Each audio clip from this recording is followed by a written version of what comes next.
I tried to get revenge on my liquid kid's guzzling sister, but she ruined her own life. When I, 29, was little like 7 years old, my dad cheated on my mother with my stepmom, Karen. After her divorce, my mom moved away and got married again. I was always under the impression that my mother abandoned me, and that's what my dad told me too. Karen had a daughter at that time who was 5, Mia. Mia and I were kinda close growing up. But when we both hit puberty, our personality was different. Mia was the typical girly girl. She developed beautifully.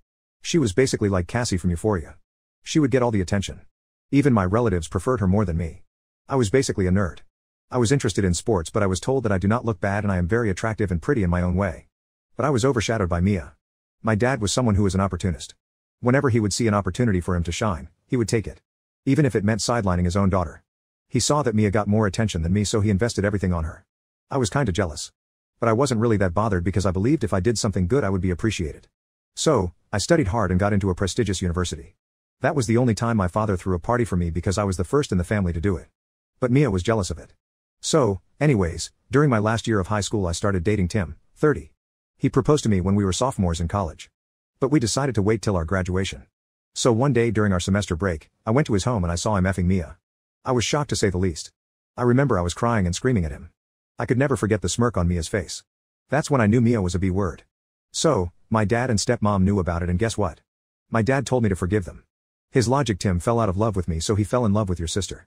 You should give them your blessing instead of being petty. I shouted back, of course you will say that because you cheated on mom. My dad and I had a screaming match. He told me he would disown me if I do not accept them and come to their wedding. I remember that I stormed off and I cried for days. That's the moment I realized I was alone.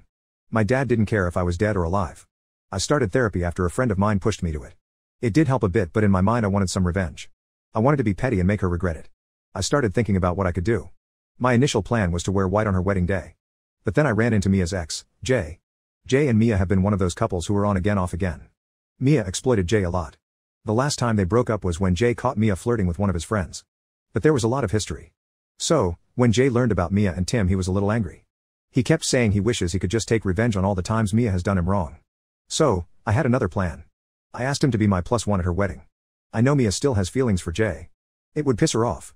But we agreed that after that we would part ways. So when the wedding came, I was not in the wedding party. My dad was cordial with me because I wasn't creating trouble. So I went to her wedding with Jay and I was wearing a bright red dress because I read that red means you slept with the groom. It was also over the top. I might have made some heads turn. When Mia saw me with Jay, her face turned pale. I was purposely being very touchy with Jay, like whispering in his ears, touching his shoulder, dancing with him very closely. I swear Mia was just as red as my dress. I was also asked to give a speech. I kept it short. Thank God I do not have more sisters, otherwise Tim would have swapped Mia with one of them. You know he has a fetish of effing his fiancée's sisters behind her back. Me and Jay were asked to leave. The next day I was bombarded with messages and phone calls. I didn't pick any of them. As for Jay, he stuck to our deal and I never saw him again. After the wedding incident, I decided I should find my mom because something in me was telling me that she didn't abandon me. It wasn't hard to find her. I found her on Facebook and we started chatting. She is married and has 2 boys, my half-brothers. I got the real story from her. She didn't abandon me. My father won the custody case. He used my mom's past substance abuse to take away her visitation rights too. We reconciled and for the first time in my life I felt welcomed. I also met my stepfather and my 2 brothers.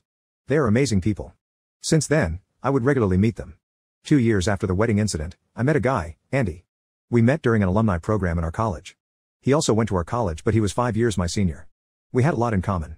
He was kind, sweet and very mature. He knows about my past and has been really supportive. He was better than Tim in every other way. He was charming and had a really higher position in his job. After 2 years my sister contacted me out of the blue and told me she was pregnant and she now wants to bury the hatchets. I was very reluctant. I was afraid that she would try to steal Andy away from me as well. But Andy reassured me he is not that weak. Honestly, I do wanted to meet Dad again. So, I gave it a shot anyways. I went on dinner with Andy. And to my surprise Tim recognized him. It was later revealed to me that Andy was basically Tim's boss. This is the fact I didn't know. My dad and stepmom brought me to a corner and said that my relationship with Andy is unacceptable because I'm trying to hurt my sister by dating Tim's boss. I told them to F off. My love life is none of their business. The dinner went sour. After that I got a drunken call from Tim that he is very unhappy with my sister and that he actually wants to escape. He never knew what he lost until he saw me with Andy. I ignored him totally. Then the phone's calls didn't stop. First it was my dad telling me that me dating Andy is causing tension between my sister and Tim. I told him their marital life is none of my business. I got call from my stepsister who asked if she could come to my house and talk. I told her after the dinner party, I want nothing to do with any of them. That B. TCH didn't listen. Instead she went to Andy's office to convince him to talk to me. Of course Tim saw this and accused her of trying to seduce Andy like he seduced him. Long story short, Andy had to fire Tim for his misbehave. This caused even more tension. Tim became verbally abusive towards Mia and said his life was ruined because of her. They separated. Tim is trying to figure out how can he handle the divorce proceedings. After the Tim and Mia drama, my dad suddenly showed up in my apartment. He was bawling his eyes out that he caught Karen sleeping with his male cousin. He was devastated. So, I told him what he said to me when Tim cheated on me. Karen fell out of love with you, so she fell in love with your cousin. You should give them your blessing instead of being petty. My dad was confused. I further told him, well, you taught me this, remember? When I was sad about Tim cheating on me with Mia. You told me to forgive them. My father's face was rotten to say the least. Now I have 2 family members who are going through divorce. Tim and Mia tried to reconcile, but eventually they settled for divorce. My dad did apologize to me for what he did to me and Mom. I told him that he deserved what's coming for him and that I have no feeling left for him. Not even pity. If the time ever comes I might forgive him, but I don't want him anymore. He will not be walking me down the aisle. Andy and I are recently engaged. We are having a small ceremony with just close friends and family. I was only planning for a petty revenge, but karma got them better.